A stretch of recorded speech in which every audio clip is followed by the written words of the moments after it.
Minha irmã estava me esperando na rodoviária, eu liguei para ela no caminho. E eu cheguei em casa, assim, eu lembro que eu chorei muito, porque eu entendi o que tinha acontecido, eu entendi que muitas pessoas já estavam presas. E eu lembro de ter visto o chinelo dos meus filhos na porta de casa. E aí eu falei assim para minha mãe, eu falei, mãe, foi por eles que eu estava lá. Eu queria um Brasil melhor para os meus filhos. Pela primeira vez, Débora Rodrigues, a Débora do Batom, como ficou conhecida, deu uma entrevista após a sua prisão. E o que ela descreve é devastador, é profundamente revoltante. Débora tem 40 anos, é cabeleireira, adventista, mãe de 2 meninos. Nunca teve passagem pela polícia, nunca cometeu um crime na vida. Tantas brasileiras, né, trabalhadoras, honestas, simples, como a Débora. No 8 de janeiro de 23, foi a Brasília para uma manifestação que descobriu pelas redes sociais. Não conhecia os organizadores, não havia liderança, não havia nada programado, segundo ela. No dia anterior, participou de cultos e rodas de oração no acampamento. No domingo, fatídico domingo, na Praça dos Três Poderes, um homem pediu que ela completasse uma frase com batom numa estátua, a famosa "Perdeu Mané", que foi dita pelo ministro Barroso, aqui em Nova York, quando foi questionado sobre a segurança das urnas. Respondeu: "Não amola, perdeu Mané". Ela então subiu na estátua, escreveu a frase e disse que minutos depois já se arrependeu. Uma frase de protesto, escrita com batom, retirada pouco depois com água e sabão. Por esse motivo, foi condenada a 14 anos de prisão por tentativa de golpe de Estado, entre outros crimes impossíveis. Afinal de contas, como é que você vai dar um golpe com batom, não é mesmo? E aí eu lembro que no dia 17 de março de 2023 aconteceu a minha prisão aqui. Foi 10 para 6 da manhã. Eu escutei o barulho de batendo no portão, mas era um barulho muito forte, parecia que ia arrebentar o portão. Aí eu ouvi gritar: "Débora Rodrigues, abre o portão". E aí eu lembro que a equipe de policiais entraram em casa e era um delegado, eu não me recordo o nome dele. Eles vieram e começaram a revirar quartos e perguntaram se havia armas e drogas. Eu falei não. E eles começaram a revirar, eu não sei procurando o quê. E reviraram a casa toda. E eu estava no banheiro. Eu lembro que na hora que o delegado entrou, ele bateu bem forte na porta do banheiro e ele falou: "Débora, sai agora, porque senão a gente vai ter que arrombar a porta do banheiro". E aí assim, a gente esperou todos os trâmites, né? E a gente ficou assim sentada, aguardando. Eu e meu marido e a polícia feminina ficou em pé. E aí eles perguntaram do meu celular, eu entreguei, eu desbloqueei e entreguei.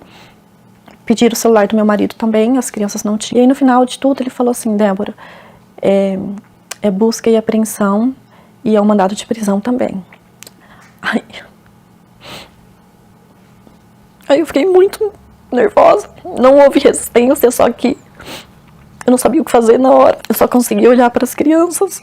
Aí a minha vizinha falou assim: "Calma, Dé, eu vou cuidar das crianças". E aí eu me despedi do Rafinha, eu dei um beijinho nele. E ele falou: "Mamãe, onde você vai?".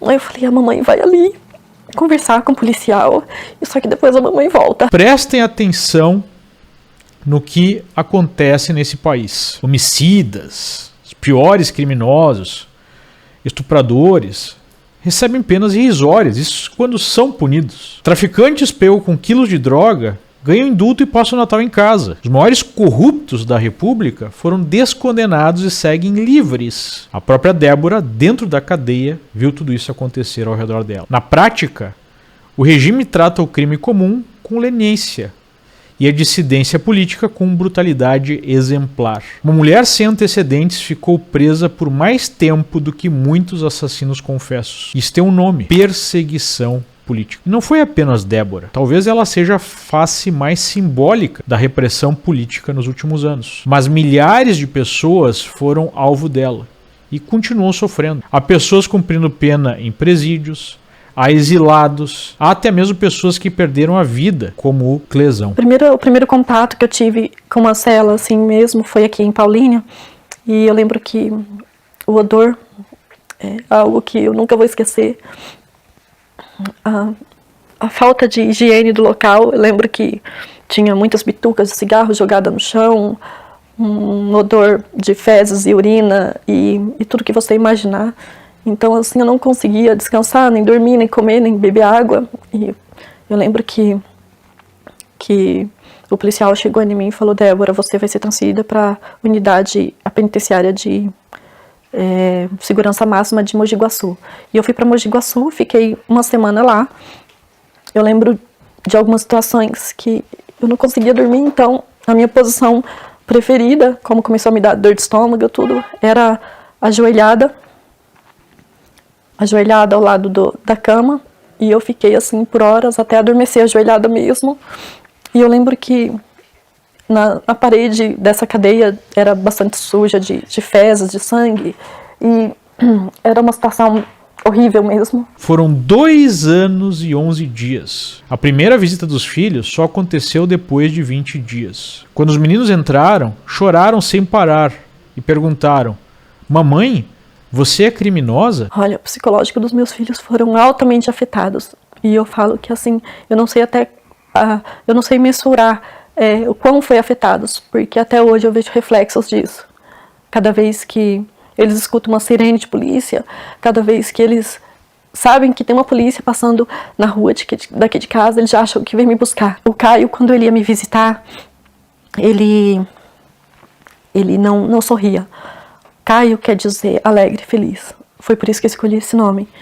E o Caio, ele não sorria.